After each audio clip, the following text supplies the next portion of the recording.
if, in order to invent desire, because desire is not natural, desire is not animal. Is it human? We don't know. It sometimes is human, sometimes it seems very inhuman. But how is it born? I think desire usually is born out of the contemplation of someone else who is desiring and who designates to you the object is desiring as desirable. Seja bem-vindo à Liga dos Leigos, onde pessoas semi-aleatórias discutem assuntos que não dominam.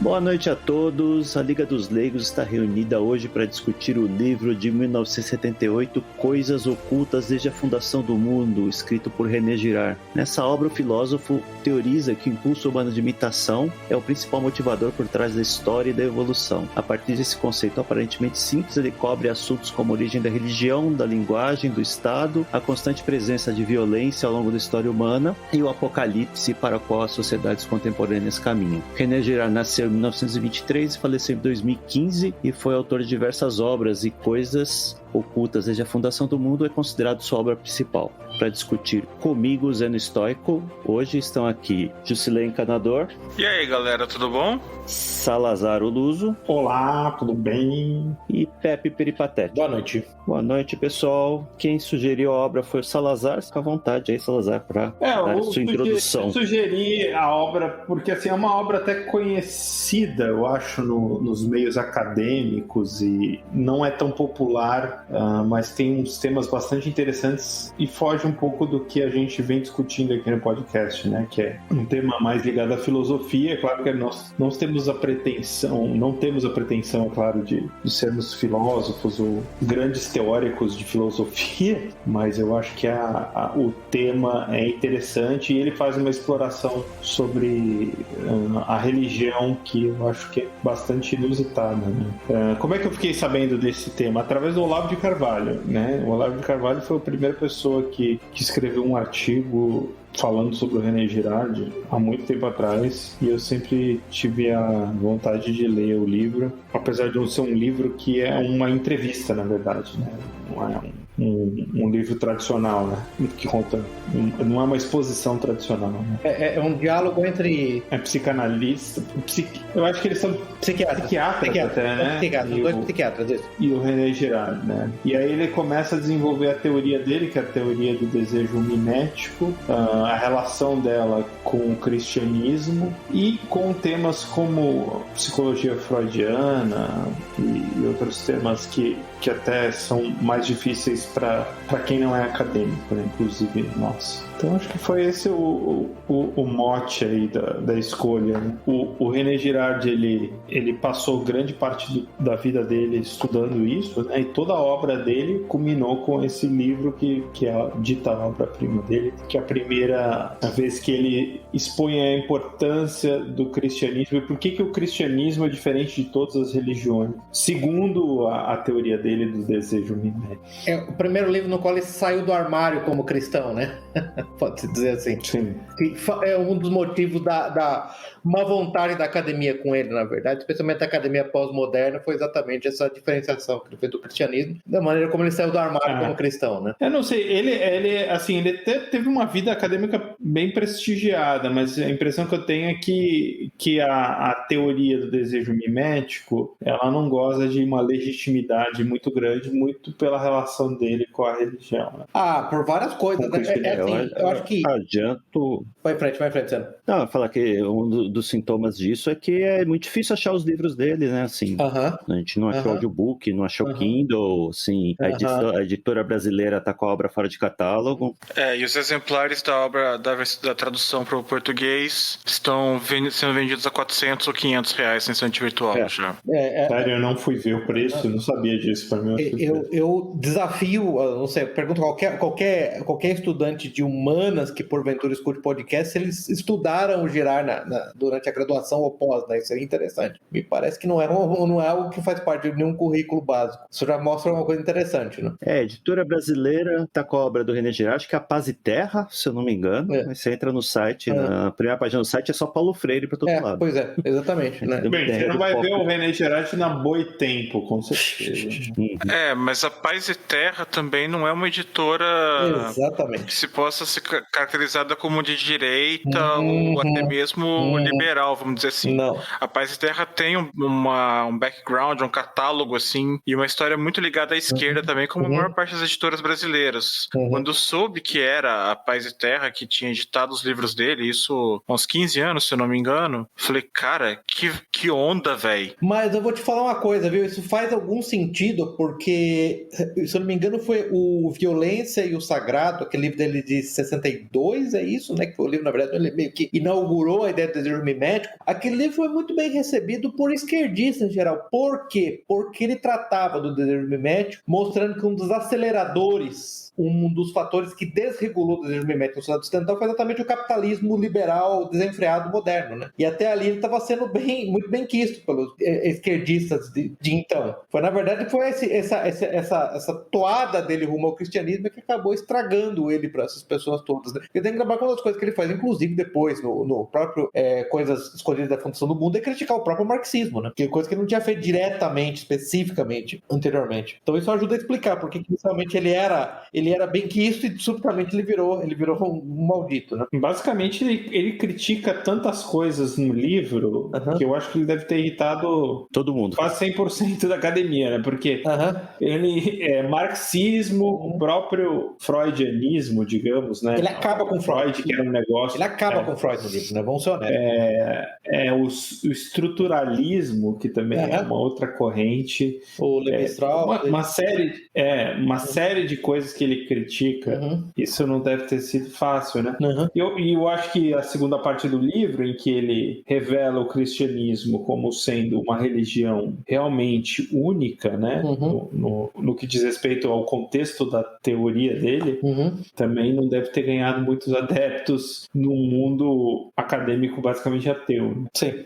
Só pra gente discutir aqui sim, para organizar o debate. Fala aí, Pedro. Não, só pra terminar, antes de você começar, usando, porque provavelmente você tem o seu roteirinho, só pra lembrar do René Girard, já que o Salazar começou falando, né? Ele, na verdade, ele foi inicialmente, assim, a formação dele clássica era como um expert em manuscritos medievais, né? Durante a pré-segunda guerra, né? Durante a segunda guerra, depois da guerra, ele foi para os Estados Unidos, ele tentou virar um professor de literatura francesa numa universidade estadual americana, mas ele falhou, ele não conseguiu a tenure, né? Aquela estabilidade que os professores conseguem em universidades americanas, e foi aí que ele começou primeiro, ele se reinventou, né? Você pode dizer quase que ele se reinventou duas vezes, né? Nesse ponto ele se reinventou e escreveu lá o The Seed, Desire and the Novel, que eu acho que não tem nem tradução, né? O Jusilei.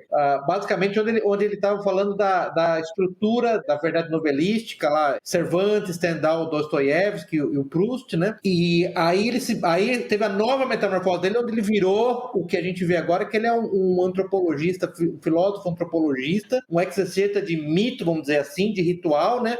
E um analista, explicador da escritura, né? Eu acho que essas três metamorfoses dele que são interessantes. Ele veio de um campo completamente distinto, né? Ele não é um teólogo e nem um filósofo, ele era originalmente um historiador / literato. É só esse ponto que eu queria fazer, a gente fala do livro mesmo, essa estrutura, essa evolução de vida dele, né? Ele foi um cara que se reinventou pelo menos duas vezes, assim, de maneira bem expressiva, né? Mudando completamente de área. Ele ficou ativo até o fim da vida, né? Eu peguei uma entrevista dele pro Hoover Institute em 2009. Isso, mais de 80 anos.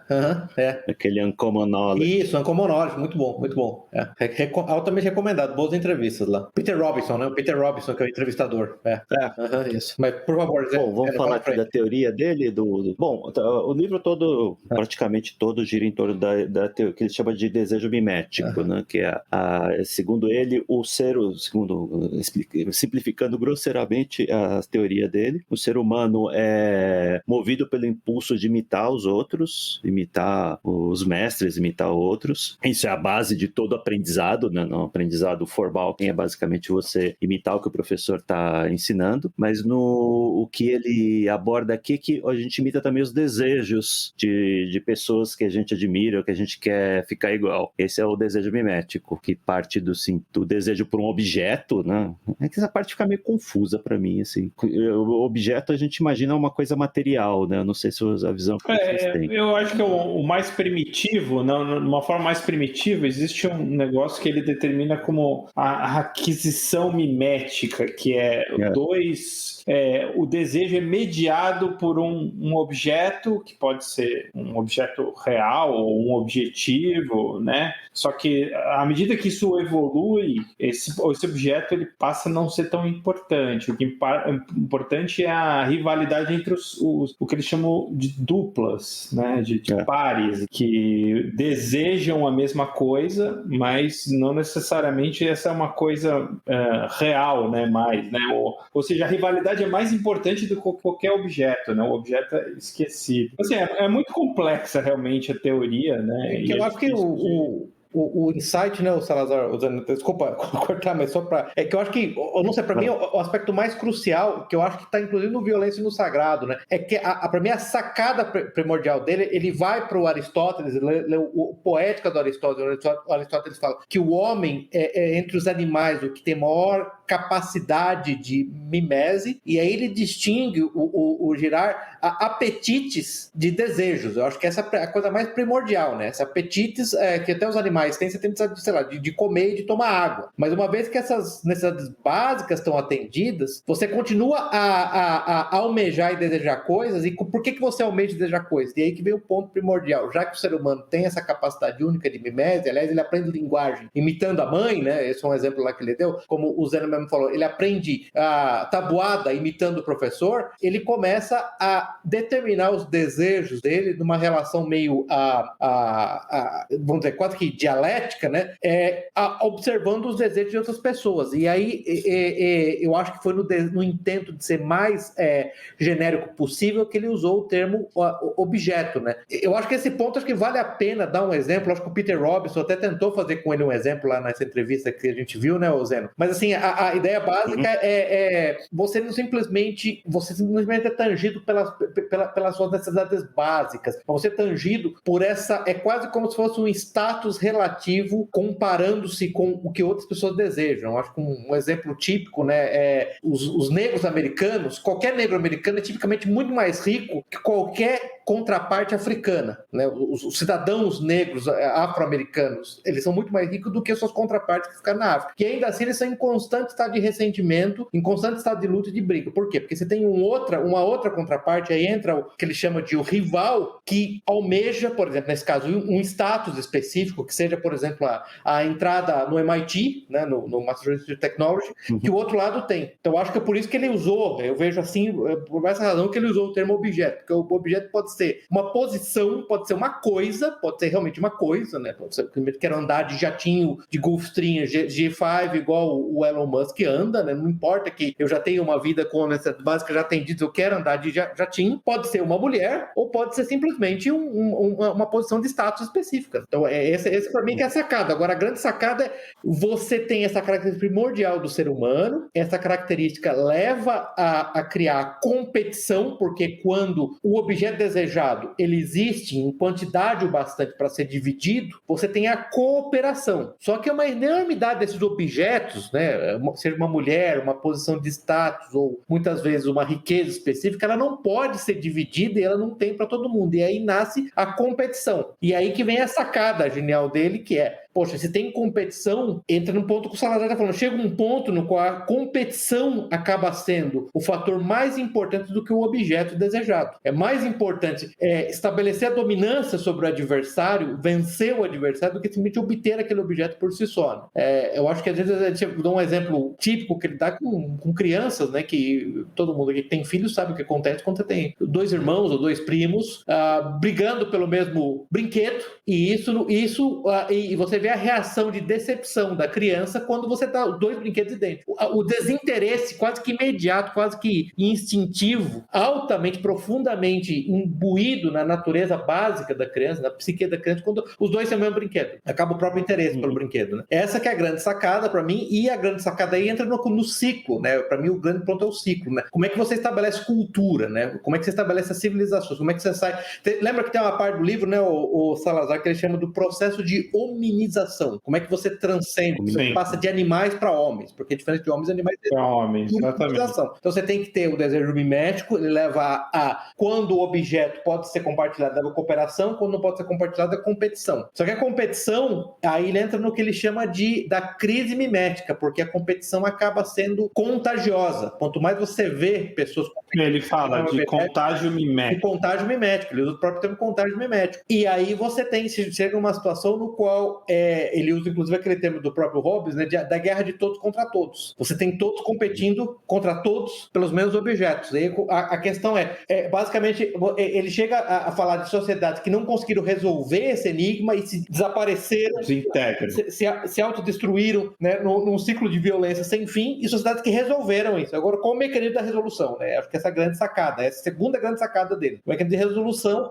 Sim, aí é o mecanismo de bode expiatório, né, em que uma entidade, alguém, né, aí a gente vai entrar no detalhe de como é que é a escolha disso, mas nesse primeiro momento acho que não é importante. Toda a culpa desse conflito, ela é transferida para esse indivíduo, por exemplo, ou esse grupo de indivíduos, ou até, enfim, um conceito, digamos, e através do sacrifício desse indivíduo, né, os conflitos são resolvidos, ainda que temporariamente. E isso na sociedade pode ser uma coisa literal, né? Pode matar alguém lá, ou pode ser uma coisa mais abstrata. Isso. Expulsar, né? Aí, abstrata, né? Expulsar, né, Zé? Como expulsar da comunidade, né? Também. E aí esse sacrifício ele vai gerar uma série de proibições, né, para evitar que isso aconteça. E essas proibições, elas vão basicamente pautar a sociedade daqui que está purificada, digamos, daqui em diante, né? E esse ciclo ele vai se repetindo, e é assim que a sociedade vai se formando, as estruturas de poder, enfim. Cara, é complicado pra caramba. É complicado pra caramba. Eu acho que assim, é até difícil a gente num podcast, eu acho que capturar tudo. Mas Salazar, acho que é importante. É bastante você falou do sacrifício, né? A sacada do sacrifício aí, né? Tem tô falando o tempo todo sacados, porque são as percepções assim, da consciência que ele teve especificamente. O sacrifício exige que os duplos, que os rivais se unam para dirigir a violência, ao invés de um para o outro, contra um objetivo só, que é o bode expiatório. Né? A guerra de todos contra todos para, porque todos se unem no ato de violência contra o bode expiatório. Esse é o grande ponto. Aí, claro que ele vai, né? Porque aí ele mistura.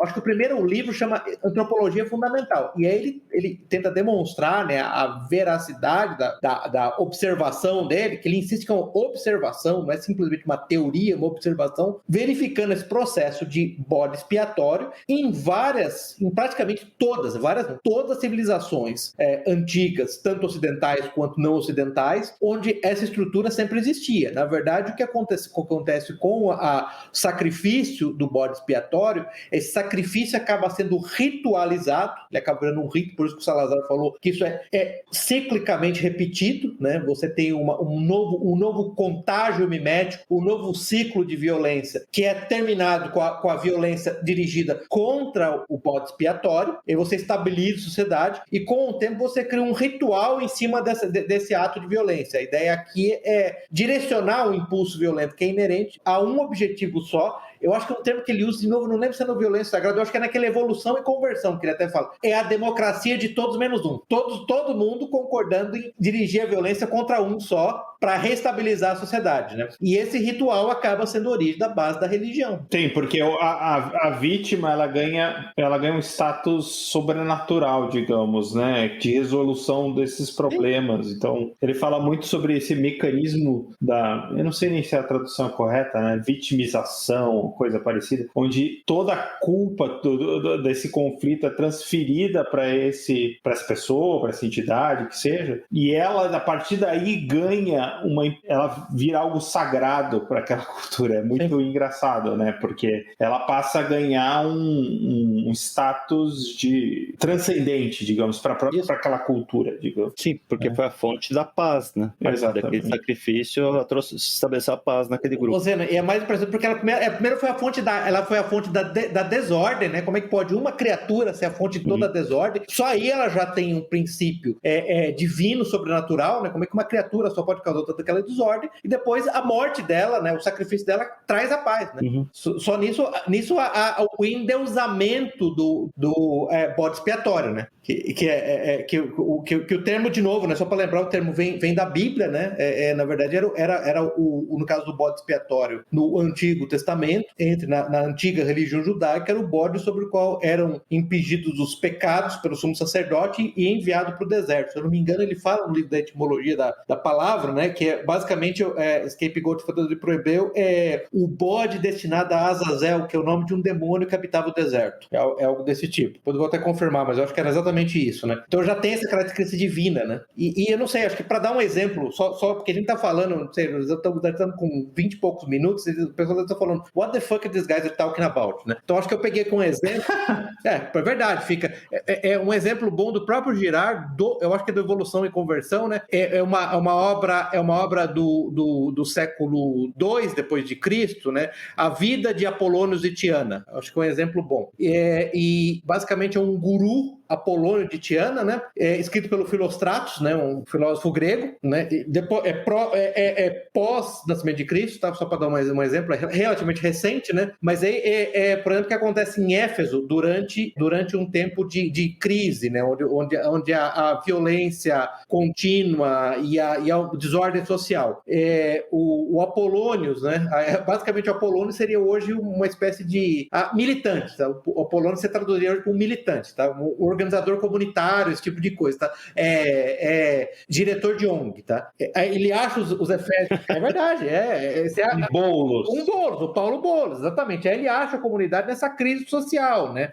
O que ele descobre? Ele fala, olha, o problema dessa crise social toda, quem que vai resolver isso? Tem esse mendigo cego aí, se a gente pegar pedras e apedrejar esse mendigo, entendeu? Matá-lo, apedrejá-lo até a morte, isso vai curar a crise da sociedade. Esse é o perfeito exemplo do que o Girard chama de unanimidade menos um, e é o perfeito exemplo do sacrifício do qual a gente está falando. É evidente que um pobre do mendigo cego não é o responsável por aquilo, mas a união de todos que estavam lutando na violência contra o mendigo é o que traz a ordem de volta à cidade. Quer dizer, então você já está dando a um coitado da sociedade essa característica única, né? E é interessante, como a gente falou, que isso é a fundação do rito, a fundação da religião. Os gregos, a religião grega clássica, pagã, ela tinha o fármacos. Olha que você vê de onde vem fármaco, né? Que você fala em português ou em inglês, né? Os fármacos eram um grupo de pessoas que eles mantinham meio à mão para esse tipo de sacrifícios. Tipicamente são pessoas com alguma deficiência física, órfãos, né? Ou pessoas com deficiência mental. Olha que interessante, porque esse é um aspecto muito interessante do scapegoat, que a fim de parar o ciclo de violência mimética, o ciclo de violência mútua, é importante selecionar um bode expiatório que não tenha ligações diretas, não seja filho de ninguém, mãe de ninguém, que não tenha uma família, para evitar o ciclo de violência que continue. Então, geralmente você pega do ponto mais baixo, você pega lá do fundo da raspa do tardo da sociedade. E era isso que os fármacos... Pouca gente sabe, mas os fármacos evoluíram, fundaram a Big Pharma, estão se vingando do mundo inteiro agora. Sim, com uma vacina de mRNA que causa ADE. Então, assim, é uma coisa interessante que ele fala justamente isso, ou alguma pessoa externa, né? Isso. Então ele fala de... Escravos, né? Escravos capturados em guerra, isso. Estrangeiros, enfim, eles sempre são candidatos a um bode expiatório, né? Mas geralmente são pessoas que são percebidas, que não pertencem a aquele grupo que está envolvido na crise mimética. Então pode ser até uma pessoa, obviamente, próxima, mas ela não é percebida como sendo parte daquele grupo, né? Então, um Jair Bolsonaro da vida.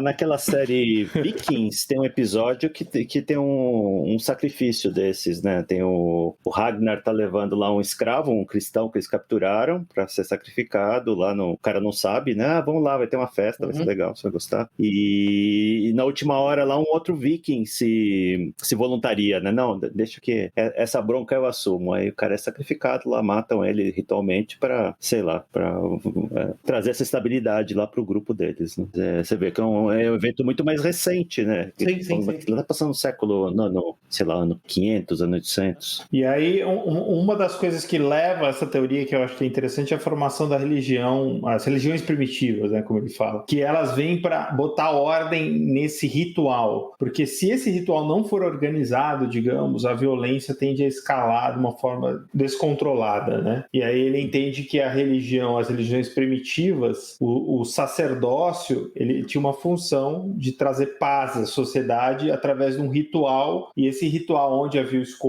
a escolha da vítima, tudo dentro dos conformes, digamos. Não deixar isso na mão, por exemplo, da população que iria escalar essa violência de uma forma desorganizada ou sem uma resolução, que é a pior coisa que pode acontecer para uma sociedade, né? Não ter essa resolução e ter uma decadência mesmo da ordem social e aquilo se desintegra. Que é o que a gente está vivendo hoje, né? Mas a gente vai chegar lá. A gente vai chegar lá, exatamente. O secularismo, que é outro tema também que eu demorei para entender, né? O que ele fala por secularização e o sagrado ele define também, é muito diferente do que a gente está acostumado, né? Então, são definições que não tem necessariamente a ver com o cristianismo. Né? Eu acho que é importante essa Salazar, quando a gente está falando acho que um bom exemplo, sei lá, vou pegar um filme que em si não é muito bom, mas é muito distintivo do problema do ciclo de violência, porque o desejo mimético, a competição leva à violência, leva ao assassinato, e uma vez que você assassina um membro de um clã, especialmente numa sociedade onde você não tem algo como um Estado capaz de exercer a justiça é exercida diretamente pelos clãs, esse ciclo de violência. Eu acho que um exemplo bom é um filme relativamente ruim do Walter Salles, mas que vale a pena, que ele abriu Despedaçado, com o Rodrigo Santoro, onde exatamente são duas famílias de fazendeiros, onde você vê esse ciclo de absoluta desesperança, no qual eles começou, um fazendeiro matou o filho de outro, daí o filho tem que matar o outro, e assim vai perpetuamente. Eles estão já há gerações do qual sempre todo primeiro filho é sacrificado na medida em que ele tem que matar o filho da outra família e eventualmente ser morto em vingança por um membro da família do qual ele matou. Então é exatamente isso que eu... Como é que chama? Abriu Despedaçado. É um filme que vale a pena por conta da simbologia. Então, eu não acho particularmente um grande filme muito bem executado, mas Walter Salles, né? Mas eu acho que vale a pena por conta dessa simbologia, exatamente porque a resolução do filme envolve, inclusive, como é que você quebra o ciclo de violência, de desesperança absoluta no qual essas duas famílias vivem, né? Com um bode expiatório. Eu não vou falar muito mais do filme, mas vale a pena. Ele fala no livro em algum ponto, não sei, agora não lembro se foi no livro ou nas entrevistas que eu li, que um dos motivos do surgimento do Estado, especialmente do Poder Judiciário, é para acabar com isso, né? Para acabar com a justiça pelas próprias mãos. Você terceiriza a vingança, né? Então você traz um pouco mais de estabilidade e acaba com esse ciclo de vingança eterno. Sim. E as proibições, né? Que e as proibições, absolutamente. Do livro.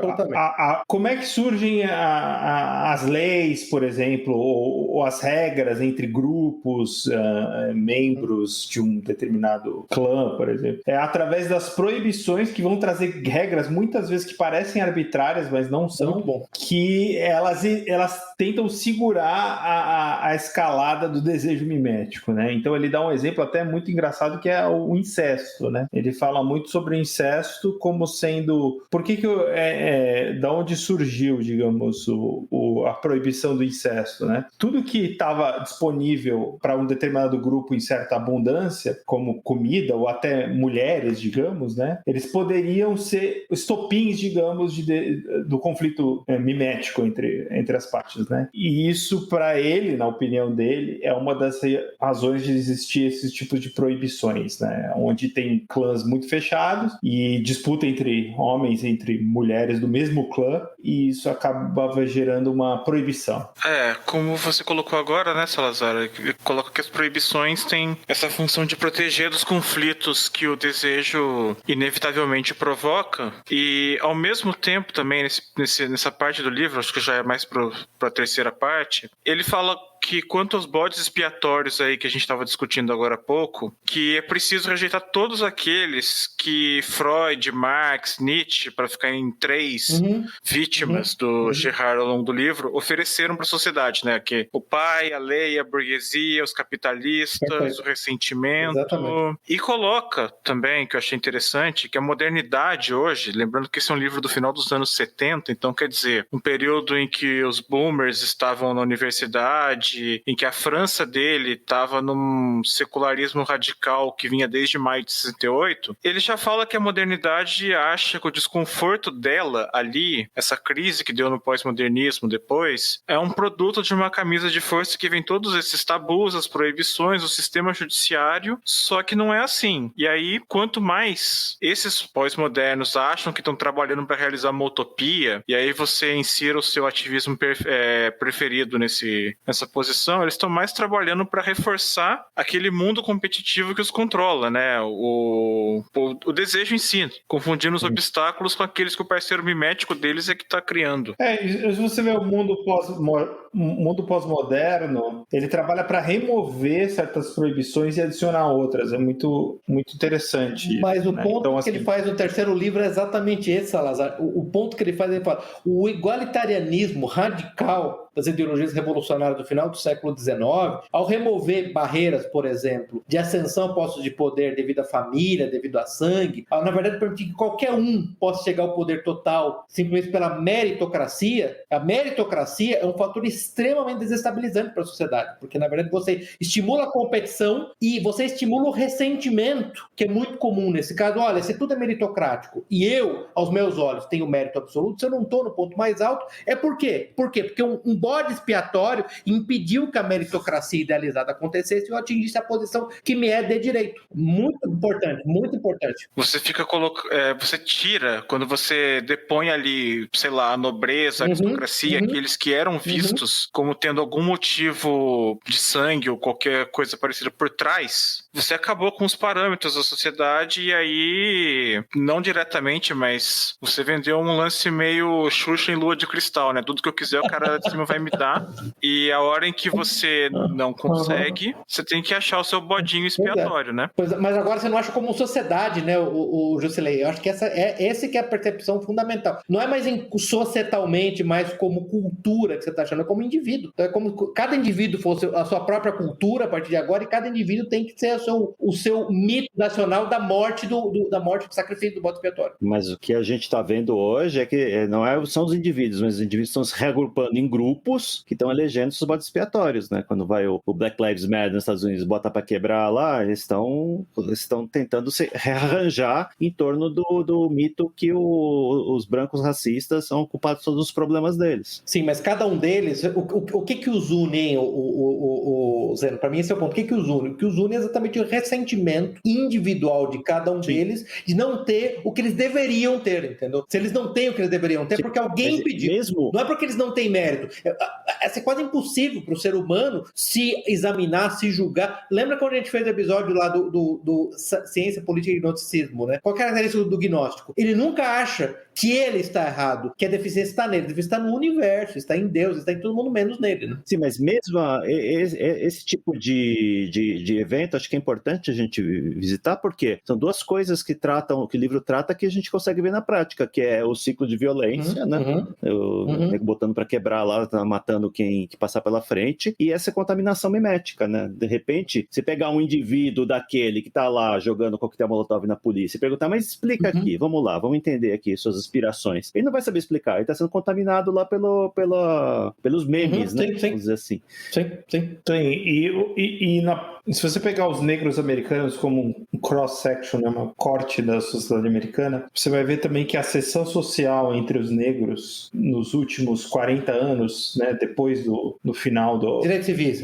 Digamos, Civil rights. Dos direitos civis, acirrou essa competição entre os próprios negros, né? E isso para eles é uma fonte de conflitos, enfim, né? Deles entre si e com os brancos, né? Com o resto da sociedade que é extremamente abastada. Salazar, desculpa te cortar de novo, mas eu vou te falar, isso é importante. Extremamente abastada, mas em comparação aos negros que já são abastados, que já não são pobres. De novo, compara com os negros da África, compara com um cidadão médio da Guiné-Bissau com qualquer negro habitante de Chicago mesmo. O habitante de Chicago é um rico perto da Guiné-Bissau. Por que ele tem um ressentimento? Porque ele se compara com os não negros naquela mesma sociedade. Né? Esse que é o ponto interessante. Exato. Eu acho assim, né?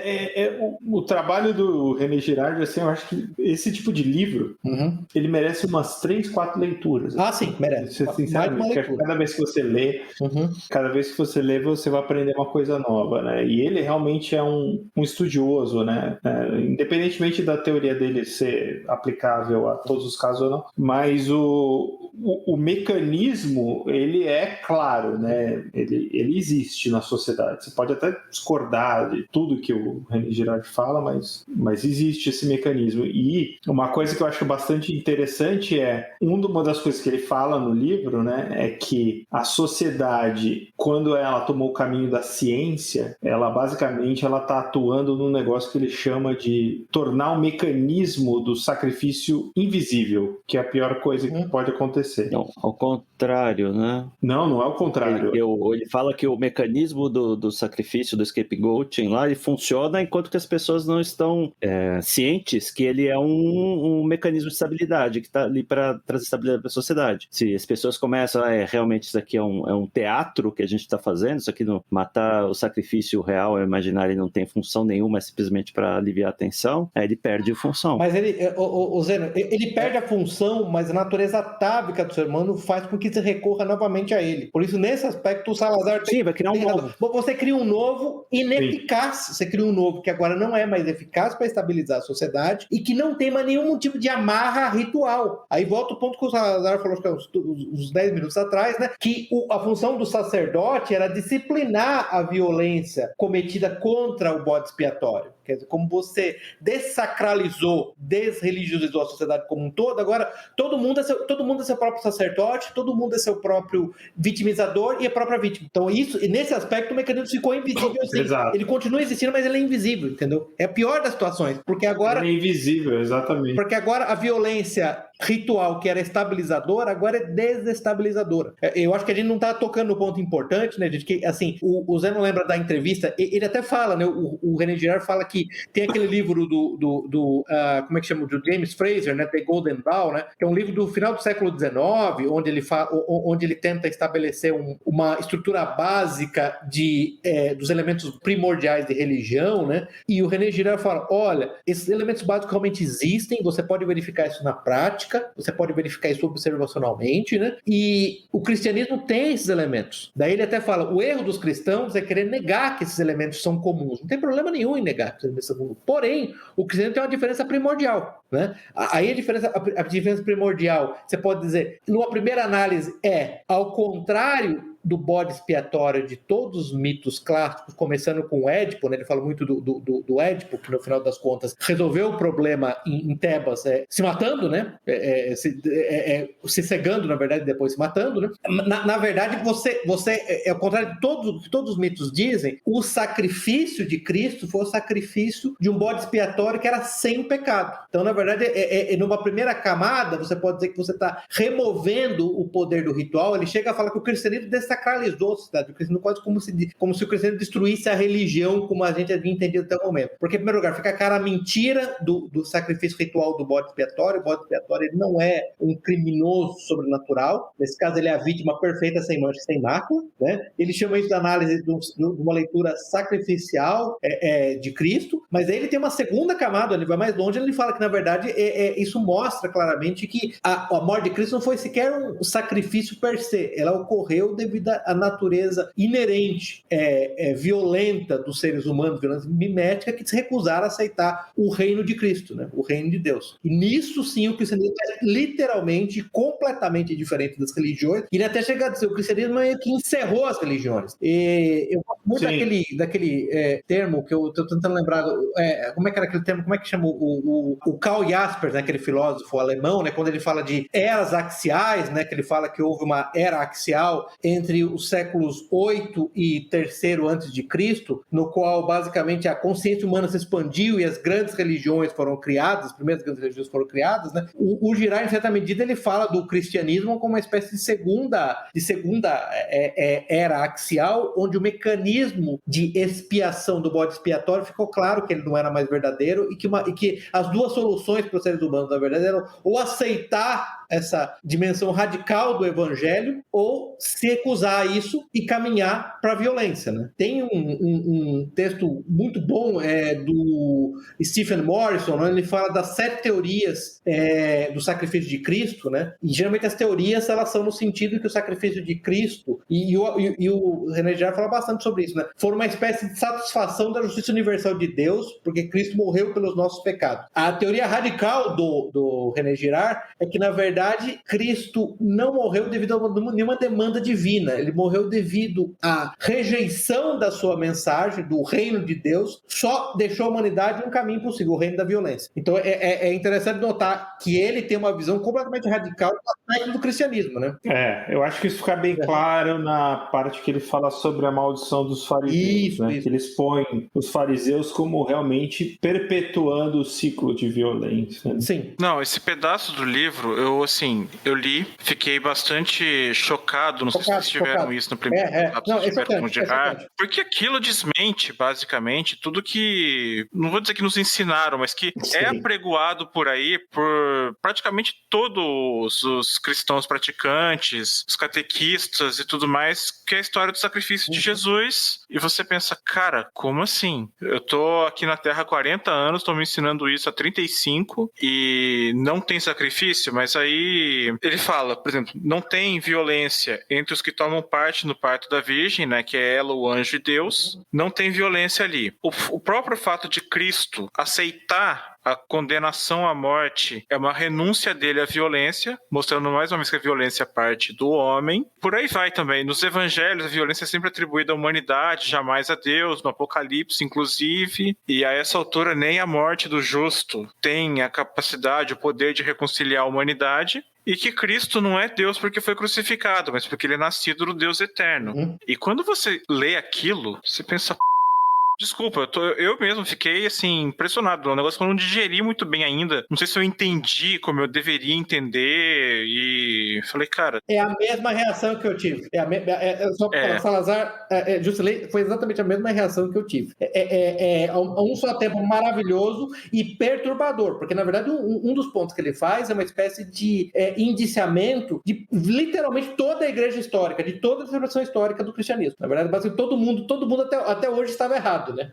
Esse aspecto fascinante. O Mauro ele fala que isso aí, essa história da morte de Cristo como um sacrifício foi uma confusão formulada por teólogos medievais, tô dando um spoiler aqui para nossa audiência, né? E que isso aí talvez fosse aceitável na época, ele não entra em detalhes quanto a isso, também não é nem a intenção dele ficar fazendo um tratado de história da religião no meio daquela conversa, né? Lembrando que isso aí é um diálogo dele com 2 psicanalistas. E que essa ideia do sacrifício pode até ter sido aceitável no medievo, mas hoje em dia é intolerável pra gente porque a gente não admite mais essa história de sacrifício, né? Ninguém topa uma parada dessa. Assim, o intelectual secular moderno não topa, esse que é o ponto, né? A humanidade, o homem intelectual moderno é averso à ideia de sacrifício, né? Claro que uma das perguntas que me assalta imediatamente é se você abraçar essa concepção do evangelho dele, dado que a cultura e a civilização nascem do sacrifício, abraçar essa noção de evangelho dele é o fim da cultura e da civilização, uma espécie de final dos tempos. Né? Eu não sei exatamente como resolver esse paradoxo. Esse, para mim, é um dos aspectos perturbadores, tá? Mas ele é meio apocalíptico. Ele meio que tava...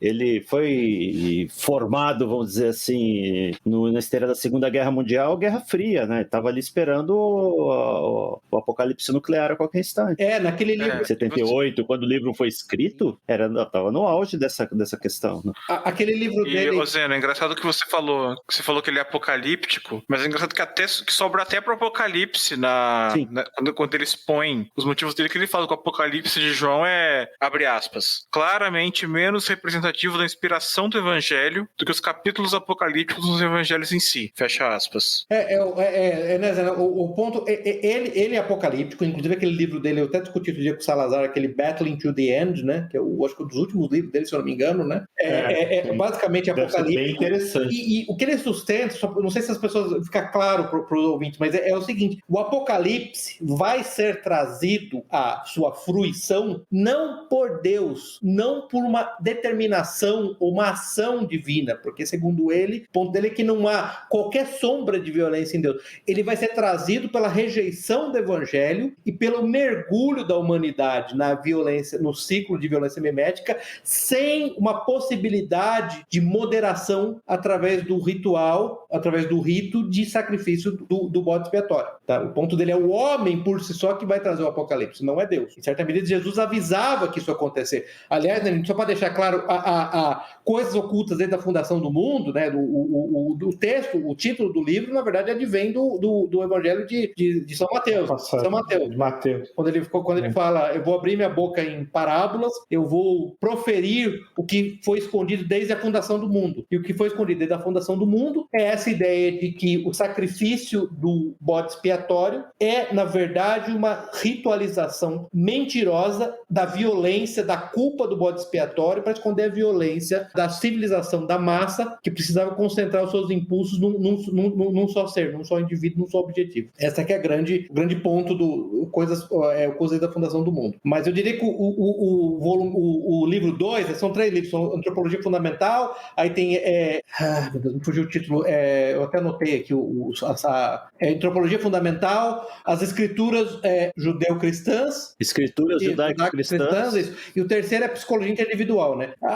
O aspecto perturbador exatamente desse texto 2 vem por conta disso, né? Essa percepção, essa interpretação radical, né, que ele chama de leitura não sacrificial do Evangelho. Que vai justamente de encontro a algo arraigado na civilização há, sei lá, mais de 1000 anos, quase o mesmo tempo do cristianismo organizado. É até engraçado porque eu, Jusilei, encanador, eu estudei, como vocês talvez não saibam, na École Centrale de Plomberie, na França. Aprendi a consertar encanamento lá. E meu mestre de lá, o Plombier Chatelard, me ensinou muita coisa da vida, me ensinou a ler manuais técnicos em francês, essas coisas. E um dia eu estava lendo o livro durante a preparação para esse episódio e falei, Monsieur Chatelard, o que o senhor acha das obras do René Girard? O senhor que é contemporâneo dele, me dá uma iluminação aqui, que eu não estou conseguindo resolver esse duto aqui. Ele falou, olha, René Girard para mim não é só desconhecido, eu tentei várias vezes abordar a obra dele, mas segue incompreensível, eu não entendo nada literalmente do que ele fala. E pô, Monsieur Chatelard é o cara mais inteligente que eu conheço na minha vida. Se ele não entendeu isso, eu fiquei até pensando se ele leu esse livro que nós estamos discutindo hoje, e especialmente o capítulo 2, porque é uma ideia tão radical que eu pensei, cara, se o mestre leu isso e não sacou, ou qualquer coisa do tipo, eu não vou dizer que eu concordo com ele, mas eu entendo, pelo menos.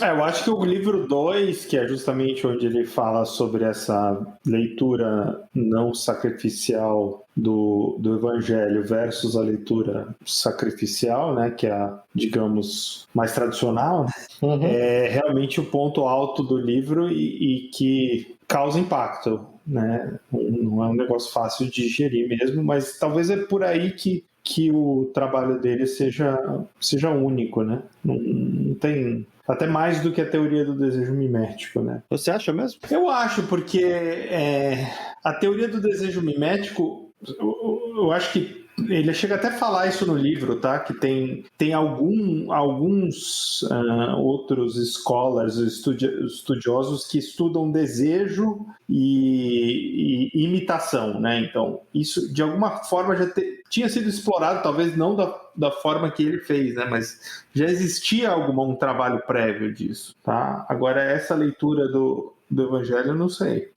Porque a gente ouve falar dele por causa do desejo mimético, né? Sim, mas você tem que lembrar, né, Zeno, que no mundo secularizado, onde a esmagadora maioria dos intelectuais imaginam que o evangelho é totalmente mentira, não há nem mérito em avaliar essa hipótese, né, porque para eles é totalmente irracional e mentira, né? Eu acho que o grande aspecto do desejo mimético, que o desejo mimético é, no mínimo, você pode chamar ele de uma teoria científica clássica, naquele sentido popperiano, que ela pode ou não ser falsificada, né? Então é por isso que se foca nisso. Agora, eu acho que um ponto importante é que, enquanto é verdade que nuances do desejo mimético você pode encontrar em outros pensadores, até mesmo no próprio Freud, em alguma medida, apesar de Freud ter lançado mão de uma série de ficções e quimeras para justificar as falhas do pensamento dele, eu acho que um dos grandes aspectos do desejo mimético, por exemplo, ele vai além do próprio Fraser ou do próprio Emile Durkheim, né, quando ele fala das formas primitivas de religião, é que o René Girard demonstra, né, ele percebe que essa característica inerente ao ser humano ela não pode ser eliminada. Então, aquela ideia da visão Whig da história, da visão positivista kantiana, no qual vamos chegar, todos seremos científicos e, portanto, abandonamos religião, nunca vai acontecer, né? Porque esse impulso da violência da mimética vai voltar. Voltando àquele ponto da ciência, por isso que ele fala que o ateísmo e a ciência em si, eles aceleram a degradação da sociedade, né? Justamente porque o ateu torna essa característica inerente invisível, né? E a ciência torna invisível esse mecanismo, que ele é inerente do ser humano, porque o ser humano é baseado em imitação. Ele fala duas coisas aqui com a ascensão do iluminismo, né? Dois mecanismos lá que são desprezados pela civilização moderna pós-iluminista, as proibições, que toda proibição é uma forma de opressão, e todos os mitos são considerados superstições, né? Então a sociedade moderna quer eliminar esses dois conceitos e acaba criando uma lacuna psicológica na cabeça das pessoas que começam a acreditar em tudo. E tanto que assim, né, agora de forma empírica, né, o que a gente está vendo hoje? Assim, na opinião assim, individual de vocês acham que está acelerando esse mecanismo de destruição e conflito, ou ele está tirando o pé? Eu acho que está acelerando. E é uma sociedade cada vez mais científica, né? É evidente que está acelerando em grande parte porque essa natureza básica desse processo é um no qual está acelerando a destruição, porque está acelerando a irracionalidade. Acreditar no mito do deus Dionísio, que como bebê teve todos os seus membros, foi desmembrado pelos titãs, né, por ciúme, né, quando ele era filho de Zeus, é muito mais racional do que postular a existência de coisas como racismo estrutural ou cultura do estupro. É muito mais racional. Sim. Crer no mito de Édipo, né, crer no mito de um homem que vira Deus depois de ter matado o seu pai e transado com sua mãe, é muito mais racional do que acreditar em ideologia de gênero. Obrigado. Exatamente. Entendeu? É evidente que a racionalidade aumentou, né? O ponto, o Peter S. Williams, naquele livro dele sobre a exploração do ateísmo, ele mostra claramente que o modernismo, a intronização da ciência, ao matar Deus, né? Matar Deus, para usar o termo que o Nietzsche usa no The Gay Science, né? Matar Deus, nós nem falamos da Zaratustra, né? Ele leva no fim à morte da racionalidade, que é o pós-modernismo, né? Onde o que importa é a sua concepção interna de verdade e a sua percepção interna dos efeitos específicos de objetos e ações do mundo real. É irracional, é um mundo é um mundo científico e irracional. E a eleição de bodes expiatórios a gente vê todo dia, né? Então, assim, o que a gente viu no ano passado? O Salazar, o negócio é interessante, porque a eleição de bodes expiatórios modernas, esse é um ponto, obviamente, como toda a grande observação que eu faço, não é originalmente minha, é de alguém. O Thomas Bertoneau observou isso muito bem, esse processo de aceleração, aquele professor de literatura, é um na qual você primeiro se identifica como vítima, Aí você identifica o seu vitimizador, e o seu vitimizador é que vira o bode expiatório. Inclusive, essa reversão do processo foi tão bizarra, no qual agora é quase que a rebelião dos bodes expiatórios contra os vitimizadores. A primeira fase da eleição de bodes expiatórios agora é escolher vitimizadores. São os racistas, são os homofóbicos, são os machistas, né? Cancel culture. São os transfóbicos. Todo dia. Exatamente. E você não tem nenhuma mediação por uma religião organizada. É simplesmente um movimento secular que elege essas pessoas ou instituições, que seja, não interessa, para extirpar, e aí existe aquela calmaria momentânea, né? Nossa, agora a gente resolveu esse problema, e aí passa uma semana, aparece outro, e assim por diante. Até porque você tem que cavar mais fundo atrás de indícios microscópicos de vitimização, né? De microagressão. O que não era racista e homofóbico até 3 meses atrás, subitamente se torna, né? Você descobre resquícios vestigiais de homofobia em qualquer tipo de declaração. Né? Para não usar uma passagem do livro da época do René Girard, ele fala uma certa hora sobre o engajamento do Sartre, do Jean-Paul Sartre, em qualquer causa daquelas absurdas que ele e a turma dos comunas abraçou em determinado momento do século XX, que o engajamento do Sartre era tanto uma declaração de liberdade quanto uma sentença de infelicidade. Porque uma hora que conseguisse lá que o desejo mimético dele por aquilo fosse resolvido, passava uma semana, ele ia para outra. Então, porque não existe nenhum tipo de mediação, esse processo agora ele é descontrolado, né? Que é o que ele fala muito, né? O rito e os mitos serviam para fazer essa mediação e para controlar como a sociedade funcionava e se retroalimentava. Então, isso está totalmente fora de controle. Descontrolado e cada vez mais violento, né? Eu acho que é incrível que ele viu isso, sei lá, em 60, 70.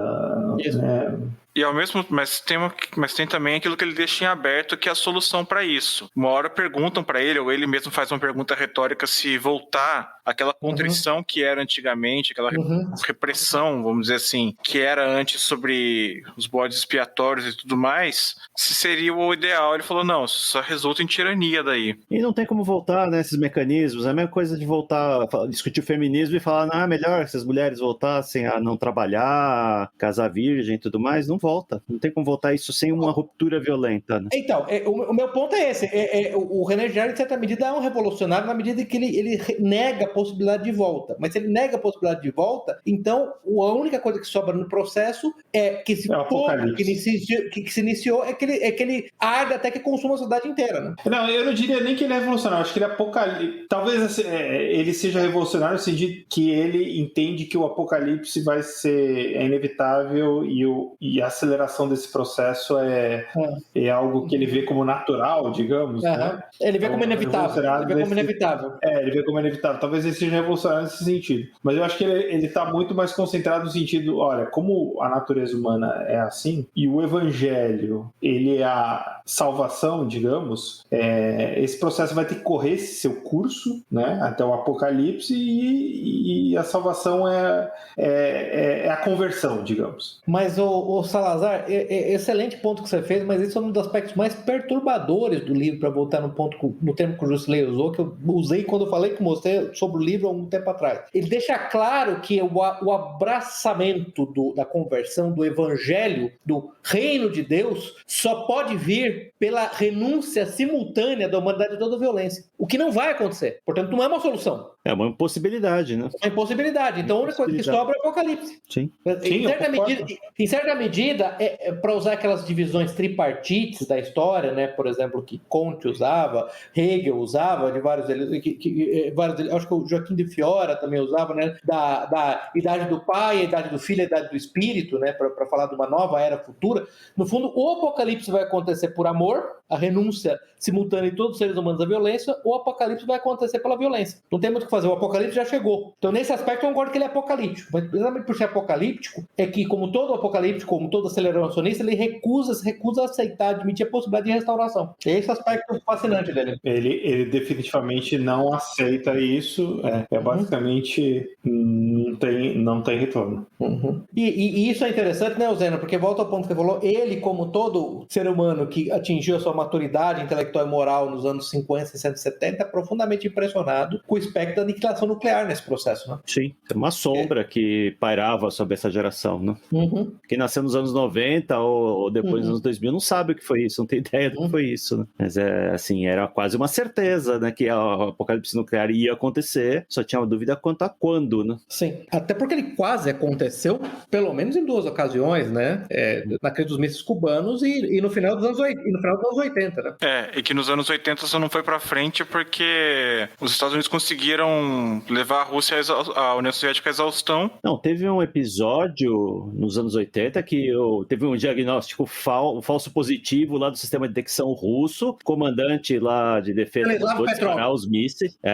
Mandou e o oficial de turno lá falou, não vou, porque deve ser problema aqui do equipamento russo que é mal feito. Aliás, Zeno, permite-me recomendar, né, assistir o filme The Man Who Saved the World, de 2014, sobre o Stanislav Petrov, o comandante do silo de mísseis que se recusou a disparar os mísseis. Muito bom. Esse episódio é muito...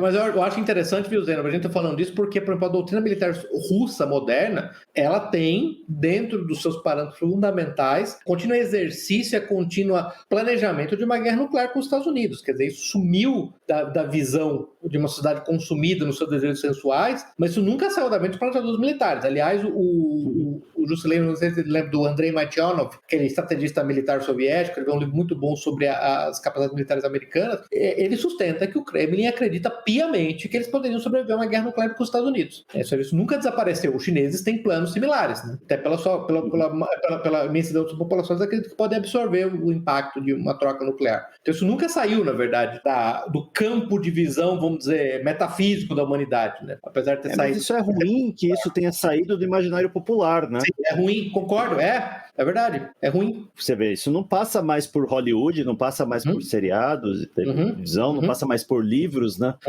Thrillers, techno-thrillers, essas coisas.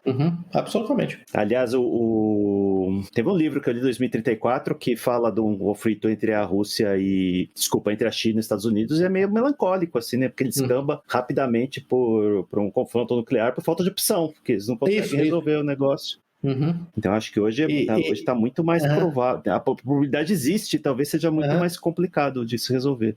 Mas, Rosena, isso para mim que é o grande ponto do Battling to the End, lá, o último livro do René Girard, onde ele põe não exatamente os dois países, mas países como a China e Estados Unidos como os rivais do desejo mimético, que é a hegemonia global, né? E vai chegar um ponto no qual você simplesmente vai lançar mão de qualquer tipo de subterfúgio para não ser superado pelo seu rival, né? Na obtenção desse objeto. E nenhum dos dois tem a capacidade clara de destruir o outro totalmente, né? Exatamente. Então, o resto do mundo vai pagar o pato. De destruir o outro por meios convencionais, né, o Zeno, para deixar claro, né? Você não tem como fazer da China ou dos Estados Unidos a nova Alemanha nazista em 1945, né? Ocupada e dominada e destruída. Você não consegue fazer isso, nem um do lado nem do outro. Então, o que sobra? Mas só mostra a quão perturbador e ao mesmo tempo quão arguto, né? Quão profundo, penetrante é o pensamento, essa percepção do René Girard.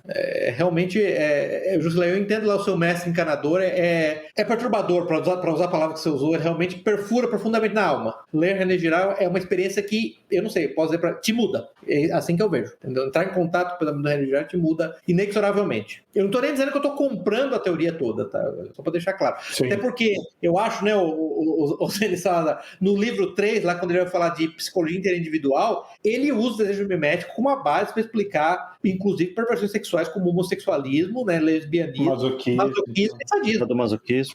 Esse sadomasoquismo, né? Essa é a parte menos interessante no livro. Essa é uma coisa que aborreceu um pouco no livro, que parece que é aquela coisa do tudo que você tem um martelo, de repente tudo comprido, parece um prego, né? Isso, virou teoria reducionista.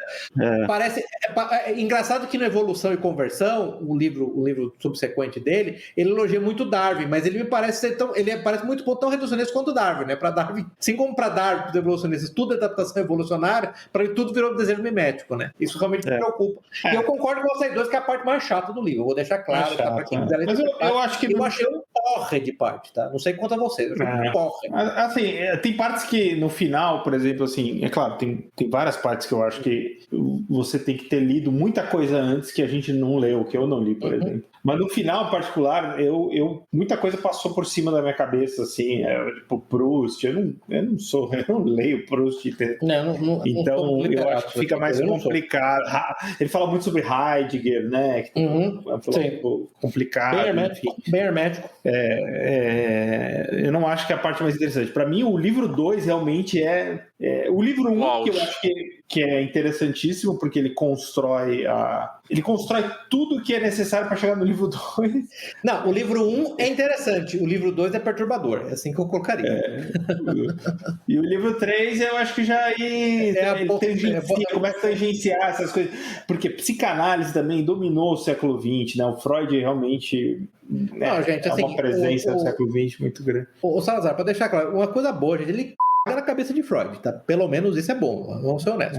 Ele põe Freud como basicamente um arguto observador, porém um charlatão, que começou a criar conceitos míticos no sentido que eles são falsos do nada, né? Para tentar explicar as inadequações dele. Então, pelo menos isso é bom. Mas é uma parte longa e que ele se estende bastante, com minutos, até porque, lembra-se, o livro é a conversa com 2 psiquiatras, que eu até esqueci, não sei se você lembra do Guy Lefort.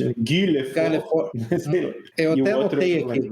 J, porque ele põe iniciais, né, do cara. Eu nem vou me aventurar a pronunciar o nome deles. Jean-Michel Augoulian. Isso. E Guy Lefort. Essa parte do livro, a terceira parte, para mim, foi uma montanha-russa. Tem seus bem altos e seus bem baixos. Os altos, o Pepe já mencionou aqui um deles, que é o de na cabeça do Segismundo Freud, né? Que, bom, por exemplo, tem um trecho lá num dos capítulos, se eu não me engano, no terceiro capítulo, em que ele fala da pederastia latente do Freud, que é basicamente quando Freud fala que o único argumento para você refutar qualquer conduta ou ideia escandalosa é que você tem aquilo reprimido em você e você está projetando do tipo assim, se você é homofóbico, isso aí é um desejo que você tem de pegar um bofe que está escondido de você. Virou reducionismo isso. Todo mundo hoje, se você for discutir qualquer coisa, qualquer oposição sua, qualquer fetiche, perversão, qualquer outra ideia fora da casinha, vamos dizer assim, você vai ser acusado disso. É até um pouco meio aquela história do Gramsci lá, de acuse do que você é, sabe? Mas reescrita em outros termos, assim, para agradar a turma da psicanálise. Eu acho que a terceira parte do livro, além de ser uma forma de prestigiar os interlocutores do Girard no livro, que são psicanalistas, tem a ver com o seguinte: considerando que a França, desde o maio de 68, que começou por causa daquela questão sexual lá de que os homens não podiam entrar no dormitório das mulheres da universidade e vice-versa, e aquilo foi escalando de uma forma que tudo virou sexualizado naquela sociedade. Então, até a inauguração de piscina pública, não sei se vocês conhecem essa história, um dia o ministro da Educação francês, não lembro se era o André Malraux ou quem que era na época, foi inaugurar uma piscina pública num desses alojamentos de estudantes, e aí tava lá a turma do maio de 68 reclamando lá, mas e o que o senhor vai fazer a respeito dessa inquietação aí da questão sexual das pessoas aqui na universidade, essas horas do dormitório, né? Ele virou e falou assim: meu jovem, eu aconselho que você dê 3 mergulhos, então, que depois passa, tá?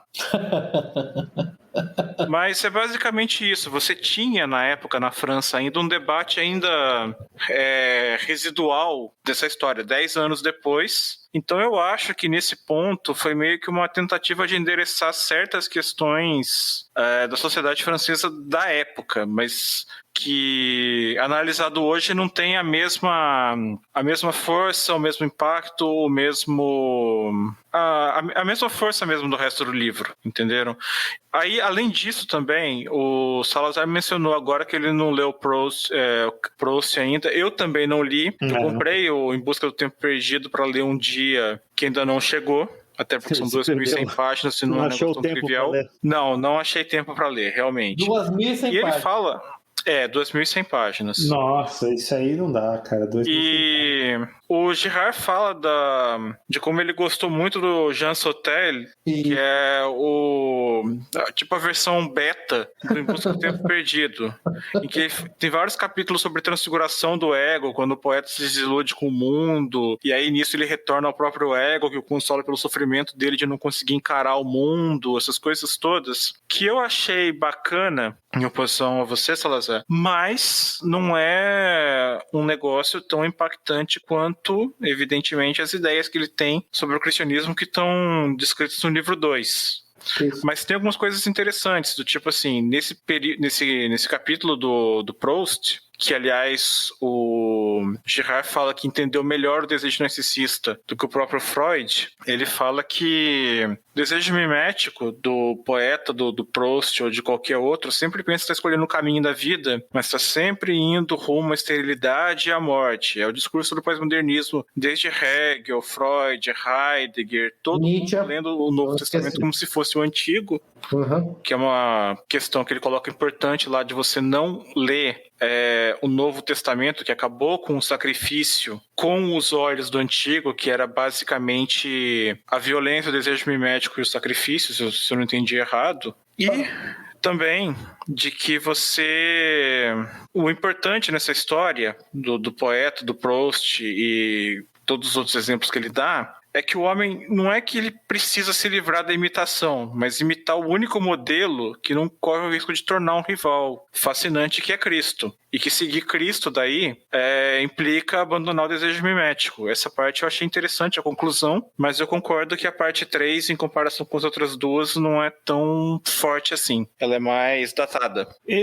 Não, e assim, eu não acho nem necessariamente que é ruim. Eu acho que assim, são coisas que, por exemplo, eu não conheço, então eu não sei nem avaliar. Então, muita coisa eu li e falei assim, poxa, eu não parto desse... Quando você não parte do mesmo lugar ou de um lugar parecido que o autor tá saindo, é meio complicado de você acompanhar, né? Eu acho. Assim. Talvez se eu tivesse lido Proust, eu teria aproveitado melhor. Eu só queria fazer um adendo aí, né, Jusilei. A minha impressão, eu acho que um ponto importante de fazer sobre o Velho Testamento é que mesmo no Velho Testamento, Girard já havia identificado várias prefigurações do Novo Testamento e ele colocava que o Velho Testamento, num processo meio de revelação gradual, já começou a disciplinar a questão do sacrifício e do bode expiatório, em primeiro lugar, removendo sacrifícios humanos, né? Abraão e Isaac, né? A história de Abraão e Isaac. Tem o caso do Salomão também, né? Que ele menciona. O caso de Salomão, então removendo sacrifícios humanos e, mais importante, né? Estabelecendo proteções para os indivíduos menos favorecidos da sociedade, os cegos, os surdos, os mudos, que não poderiam ser abusados, eles não poderiam ser feitos de fármaco. As duas percepções já foram importantes, né? Em grande medida, ele já começou o processo de remover a ficção da culpa do bode expiatório. E mesmo o sacrifício dos animais, os animais, na verdade, a culpa lhes era imposta pelo sacerdote no processo de sacrifício, eles não tinham culpas efetivas. Ele já começa a mostrar que há uma domesticação do conceito da violência ritual. Tem um caso clássico de uns 20 anos atrás, da época que existiam apenas...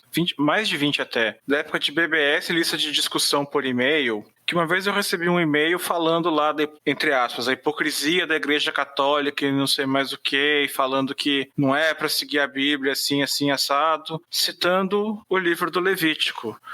E, enfim, na época eu não tinha o conhecimento que eu tenho um pouquinho maior agora, de saber que o Levítico foi, com o Novo Testamento, vou dizer que ele foi praticamente revogado, vamos dizer assim, né? Que tem uma interpretação diferente que foi dada por Cristo, que se relacionado um pouco a isso aí do fim do sacrifício, de disciplinar as coisas. E até hoje, o povo que cita o Levítico como sendo prova da hipocrisia, do tipo, você tá comendo porco, que o Levítico não deixa e não sei mais o que, é usado aí. Isso é uma desinformação também. Isso é idiotice, né? Sim. Combinar, né? Porque assim, o único povo que segue o Levítico são os fariseus, né? Que no livro fica claro, né? A maldição aos fariseus. Sim.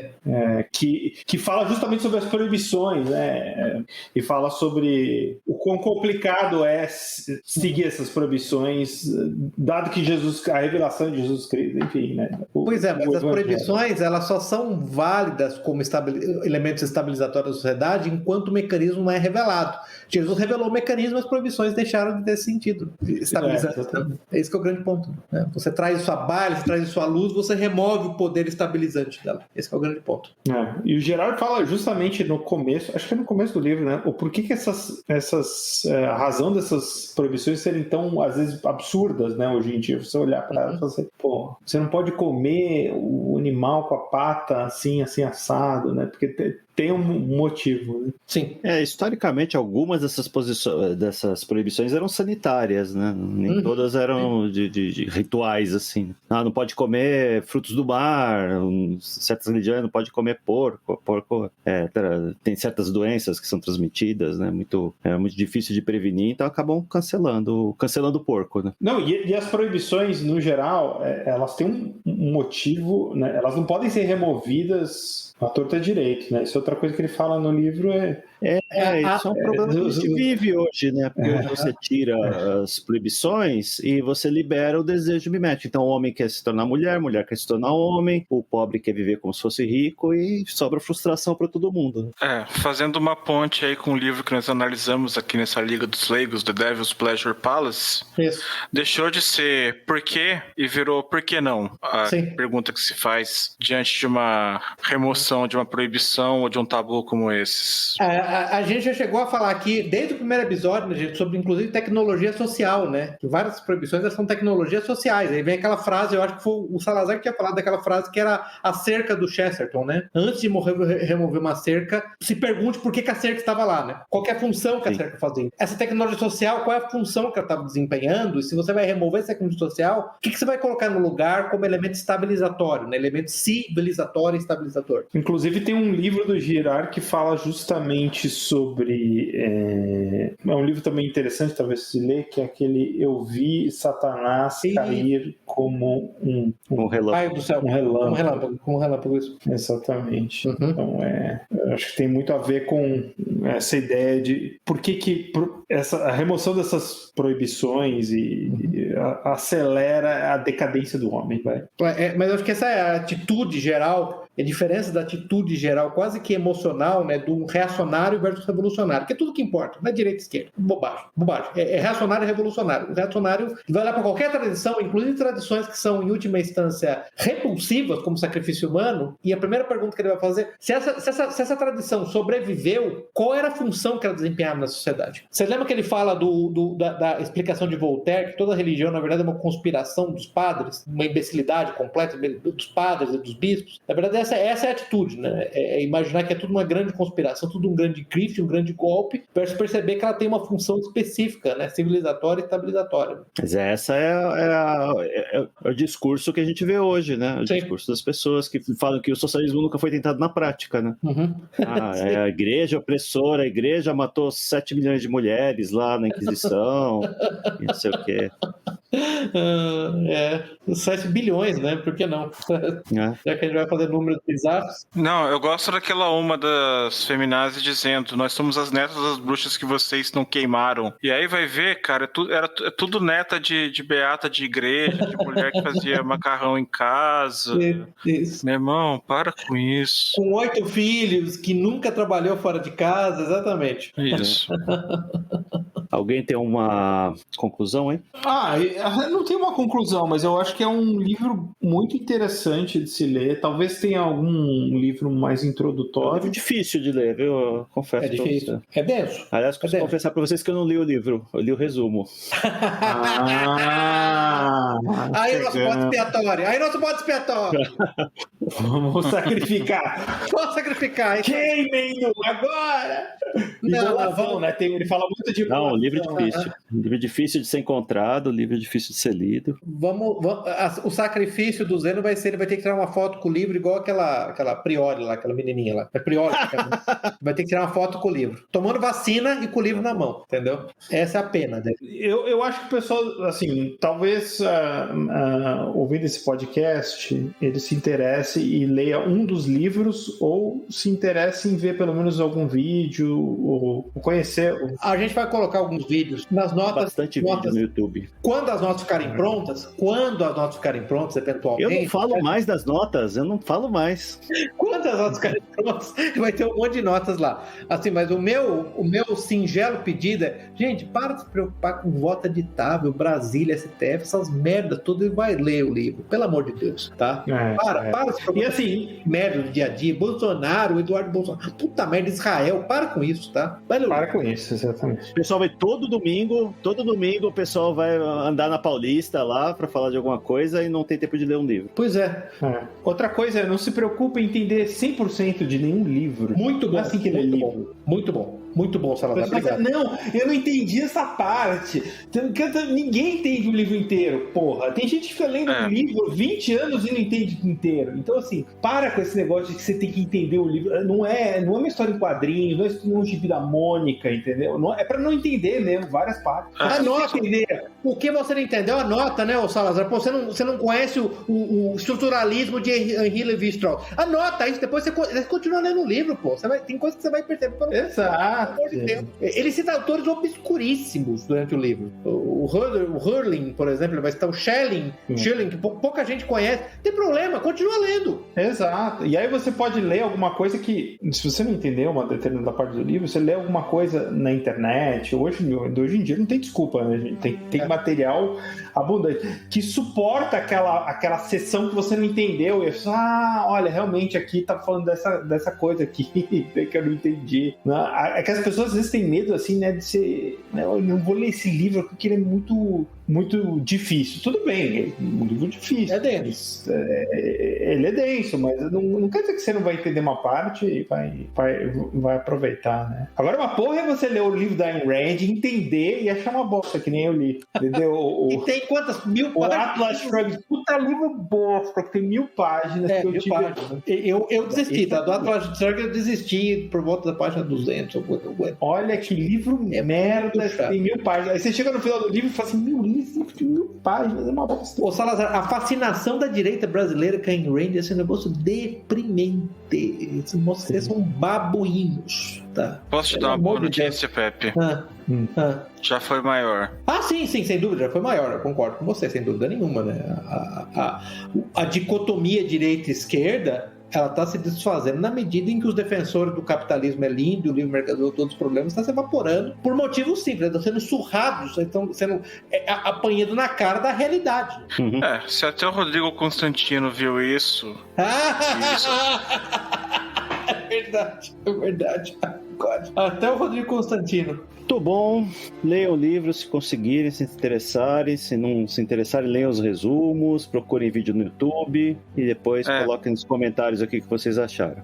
Vou me despedindo aqui, Zeno Estoico, Jusilei. Até a próxima, pessoal. E olha, Girard é difícil? É complexo?